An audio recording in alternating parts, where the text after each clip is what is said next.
Hello, our verse for today is Psalm 112, verse 4. It says, "Unto the upright there ariseth light in the darkness. He is gracious and full of compassion and righteous." So let's look at the first part of this verse.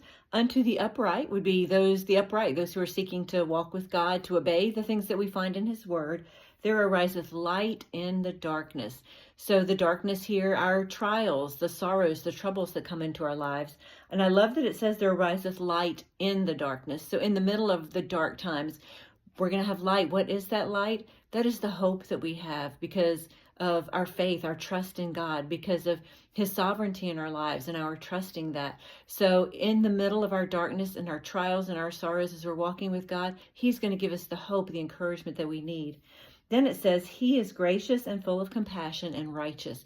And I read some different commentaries here, whether the He refers to God or not, which of course God is gracious and full of compassion and righteous. But since this whole psalm basically is talking about the man that fears the Lord, it makes sense that it would be the He would be referring back to the upright person. So if we want to be upright, if we want that hope in our darkness, then we're going to be gracious, we're going to be full of compassion, and we're going to be righteous.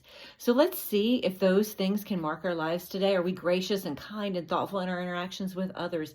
Are we compassionate toward people in need, offering help when we can? And then are we righteous? Are we making good decisions? Are we making right choices and seeking, again, as we talked about earlier, to follow the instructions that God has given us in His Word?